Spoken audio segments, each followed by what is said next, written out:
Good day, folks, and welcome to Quarry Site Chat, where we talk to Freemasons and discuss various topics on Freemasonry, including its the thoughts and opinions expressed here are the sole opinion of the participants and do not represent any official statements or positions, including those of a Grand Lodge. Make sure you keep your conversations open for the public and on the level. With that, over to you, Brother Sanjay Ranganathan. Good evening, folks.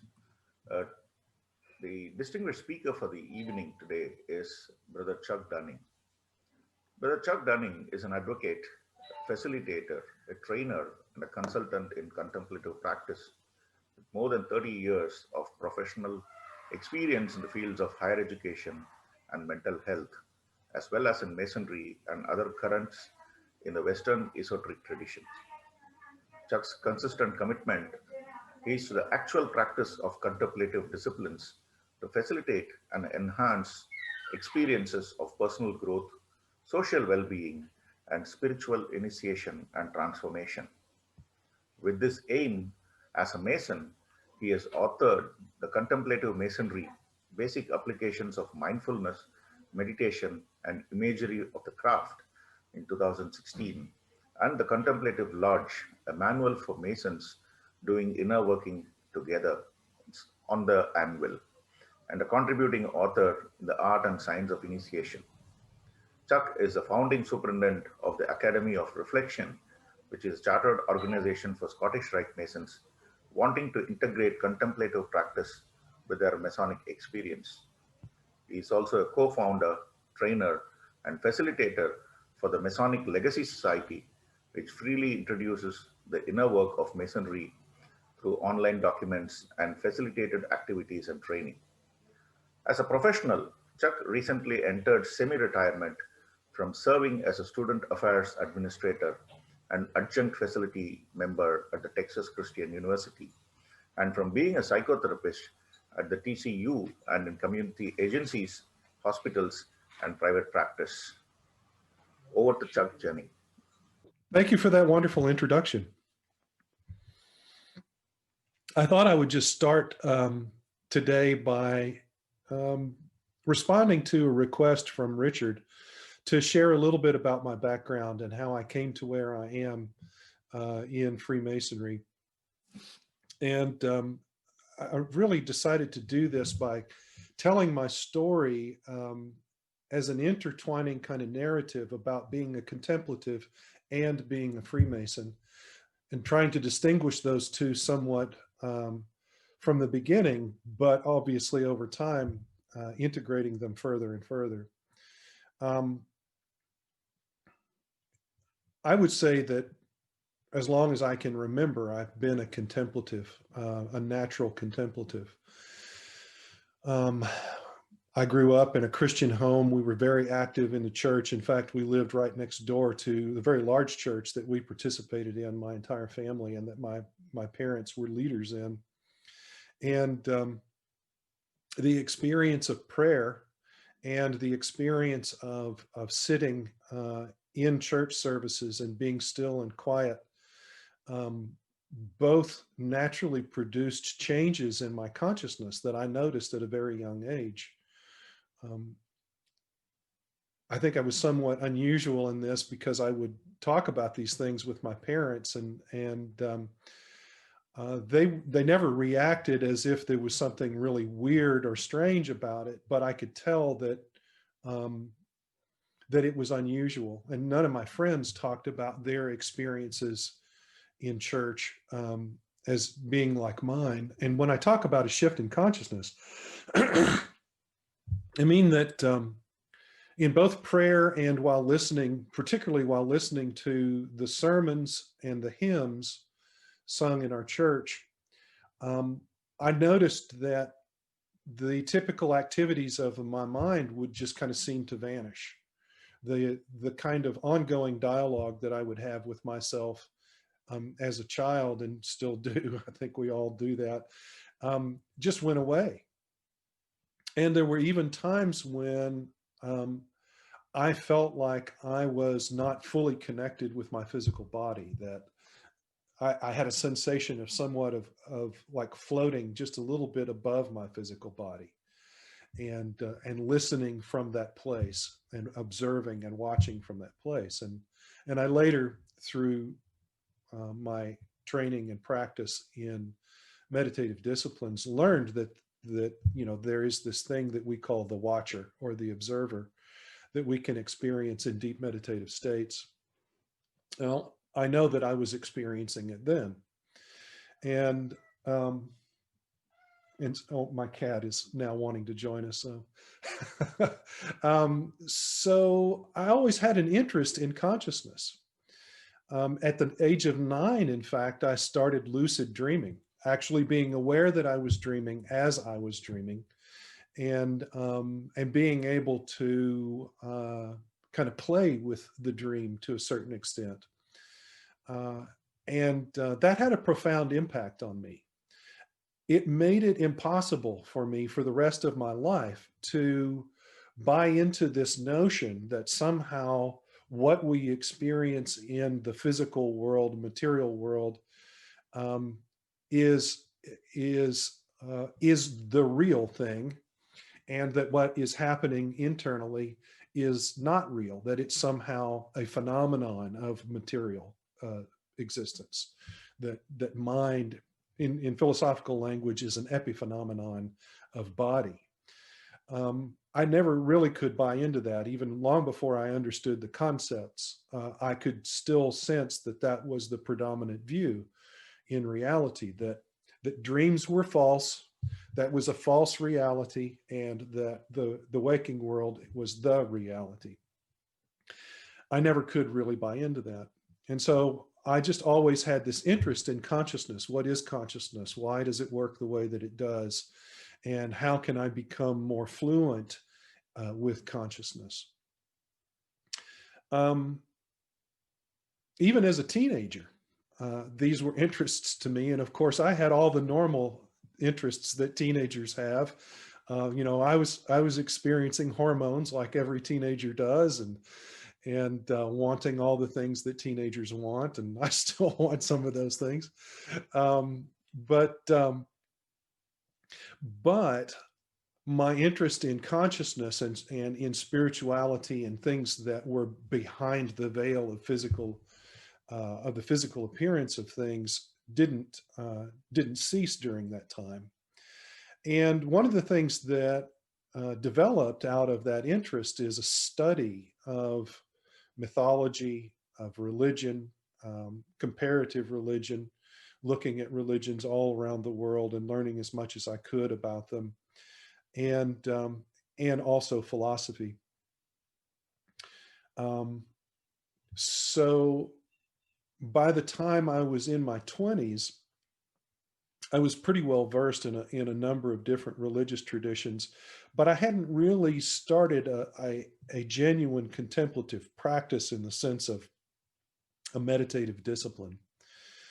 It wasn't until I was in my mid-20s and I was working as an intern for a drug and alcohol rehabilitation center that one of the counselors there taught me a method of what he called progressive relaxation. That was the name of this technique, which is a body scanning technique, and allows people to quiet themselves emotionally and mentally by doing so in a very focused way physically, progressively tensing and then releasing the muscle groups all the way up through the body. You can either start at the feet and work up, or start at the head and work down. And I was amazed at the difference that it made in my consciousness and then in the consciousness of the clients in that rehabilitation center that I worked with. And it was also at about that same time that I met my first mentor, I would call genuine mentor, other than my father, in spirituality. And that was one of my philosophy professors. His name is John Miller, and he just recently went into full retirement. He's now in his 70s. And Dr. Miller taught a number of courses on spirituality, esotericism, the philosophies connected with those, such as Platonism, Neoplatonic traditions, and so on. And whatever it was that he happened to be teaching as a philosophy professor, he always had this deeper spiritual philosophical viewpoint, and ultimately a non-dual viewpoint. And I've learned so much from that man. But one of the most important things I learned from him was the actual practice then of some more sophisticated forms of meditation. He taught meditation seminars outside of our credit classes. And so I took as many of those as I could. And one of the things that he taught was chakra meditations, basically a gentle, light form of Kundalini yoga. And with using the seed mantras for the chakras, and visualizing the light and circulating light through the body and through the chakras. And that had a pretty profound impact on me. I noticed changes of different sorts happening within my personality and in my behavior with other people, in the insights that I was having, in the things that I was drawn to.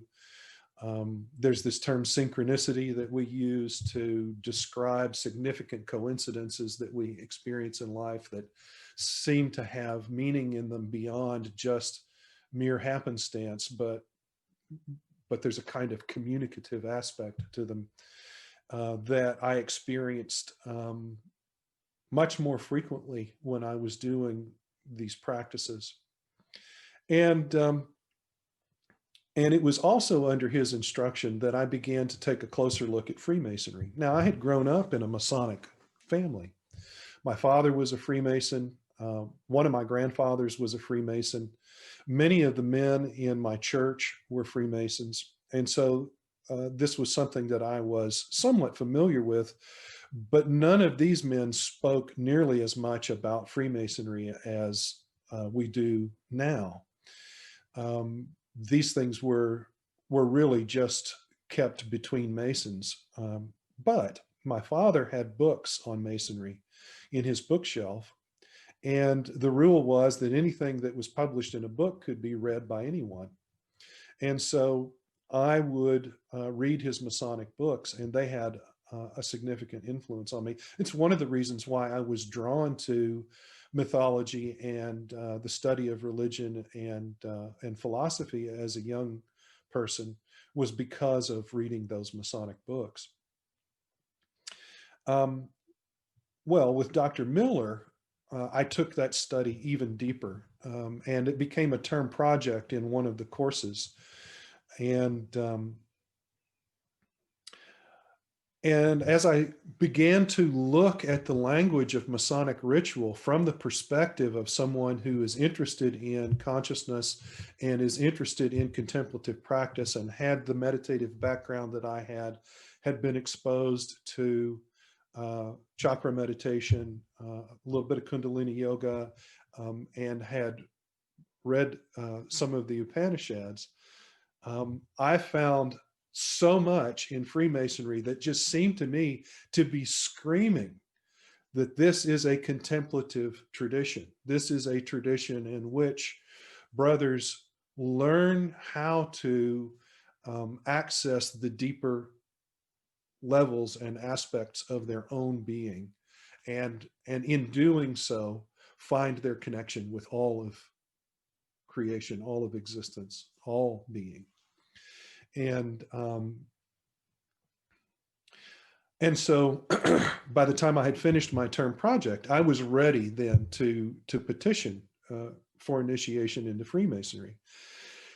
Now, there's this real interesting dichotomy that this created for me, because on the one hand, I knew my father very well, at least I thought I did, and I knew all of these men that I had grown up with, and I just thought they seemed like fairly ordinary men, you know, in many ways for the culture that I grew up in, which, by the way, is North Texas in the United States of America.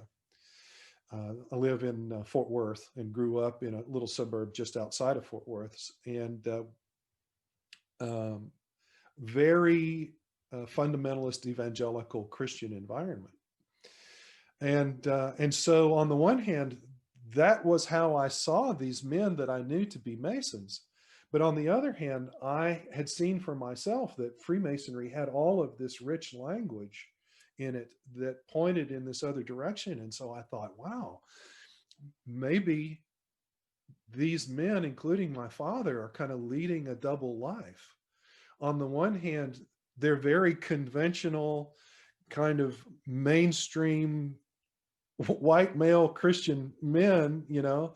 On the other hand, they've got this really secret thing that they do in the lodges where they get all profound and deep, and you know, are probing the mysteries of existence together.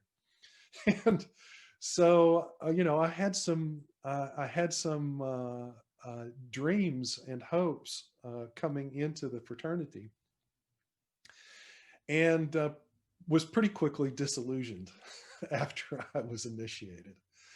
I kept hanging on for a while, though. I kept thinking, okay, with the next degree, they'll begin to reveal themselves to me. They'll begin to show me more of what's really going on here. And after I had gone through the craft degrees, well, that wasn't the case. And even as a Master Mason, I hadn't seen any of that. And so I thought, okay, I'll try going into some of the other degrees. And in my case, I chose the Scottish Rite because I had read a lot about the Scottish Rite, and there was clearly a much stronger kind of contemplative atmosphere in Scottish Rite ritual than there was in some of the other high degree systems. And so that's what drew me. And I had the same experience in the Scottish Rite. And it was even more disappointing because the language is so much more what we call esoteric, right? In the Scottish Rite, it's like in your face. We're talking about Kabbalah. We're talking about Pythagoreanism. We're talking about the Vedas. We're talking about all kinds of really profound, deep philosophical and spiritual traditions. But we're just talking, you know, that's essentially what the experience was. And so I was disillusioned. And one of the things that I've come to learn over the years is that disillusionment is the first step to enlightenment. We have our misconceptions about things ripped away from us in order to make space for what the truth actually is. And so for a long time, I went through a period of adjustment of just kind of, okay, this is the reality about Freemasonry, at least in my part of the world. And so I will do my best to just find value in that. And if, you know, if this deeper side of it is just something that and maybe I had one other Masonic friend that really got into the same sort of thing, also a student of Dr. Miller's, by the way. And so between the two of us, we kind of had our own little kind of mystic circle within Freemasonry.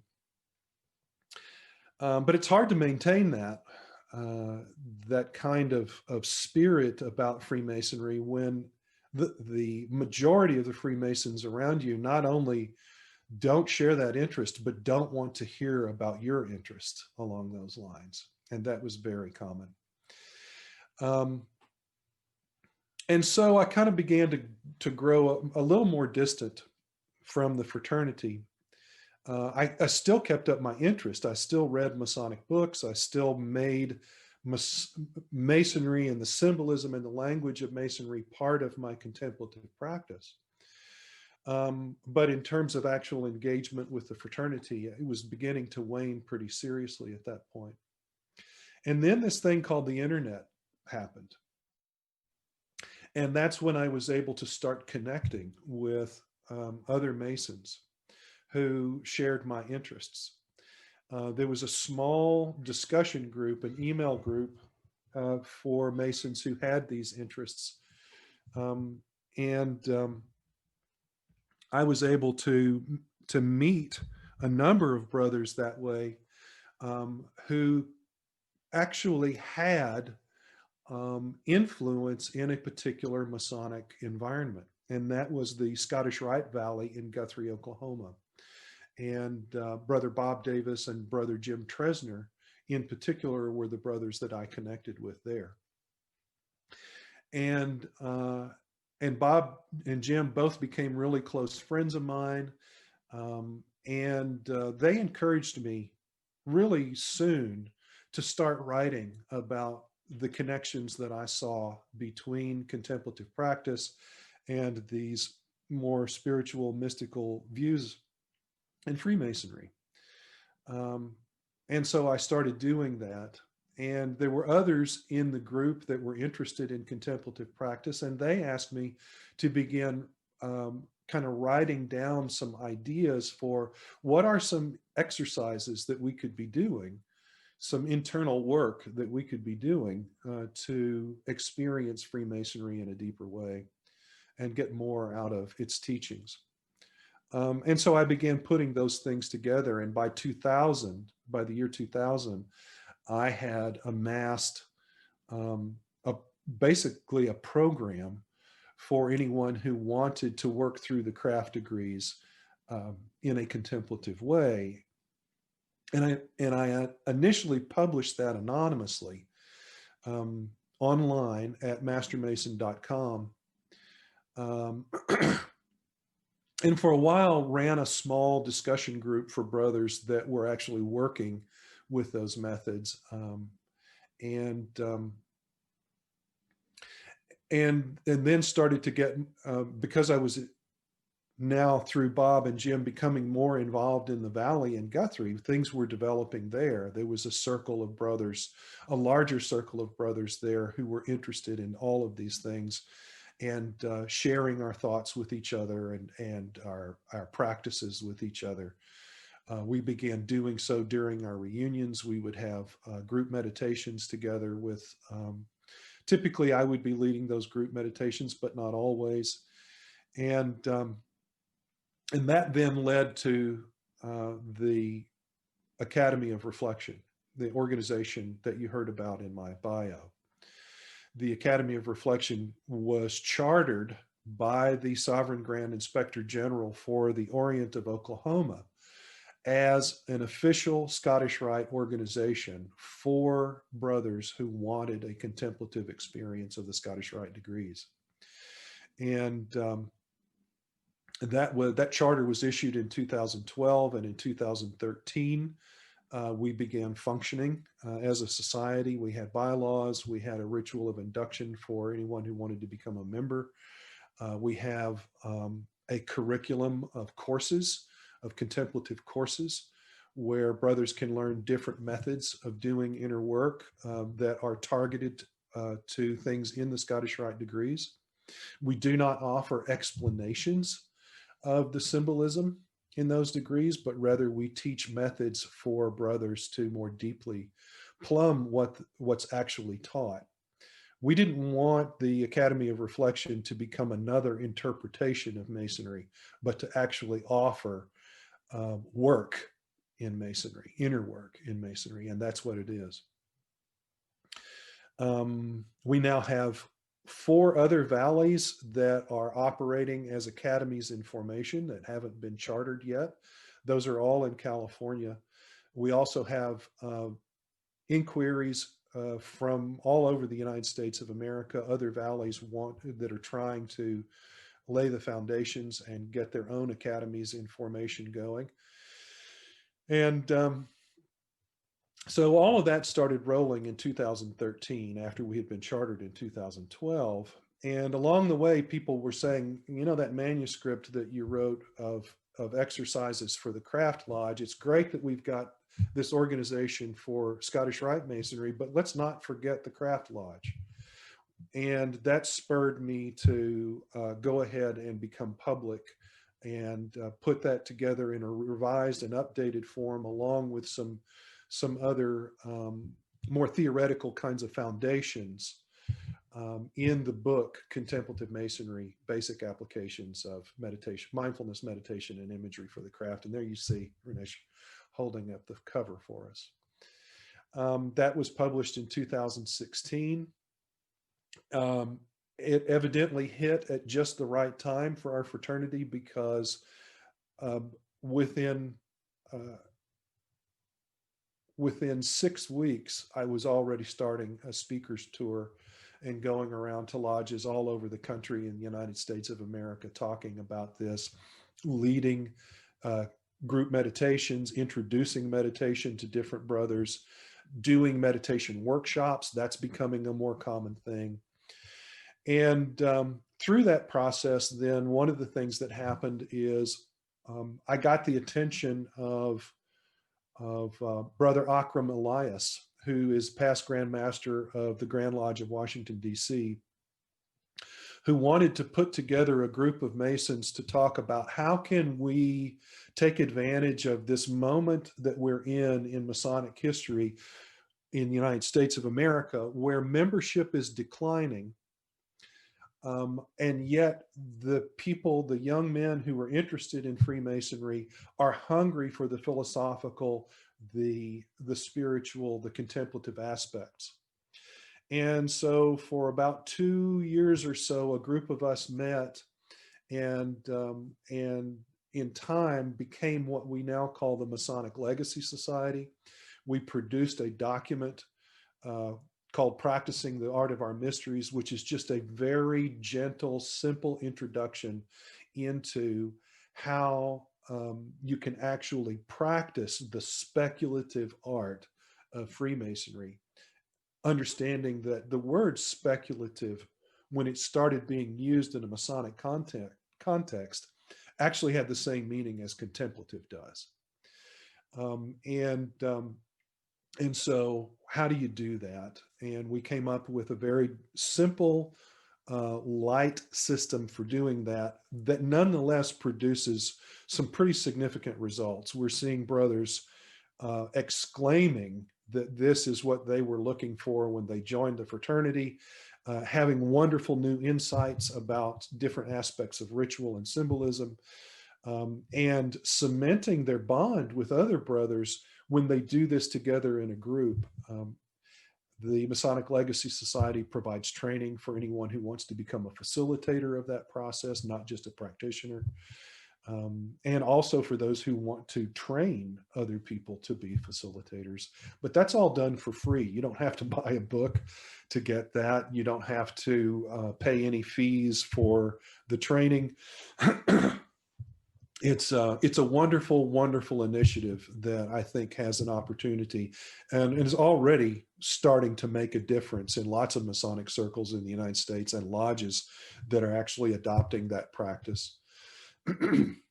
So you can see these are the three main things that I have done in my Masonic career to weave together my life as a Mason with my life as a contemplative.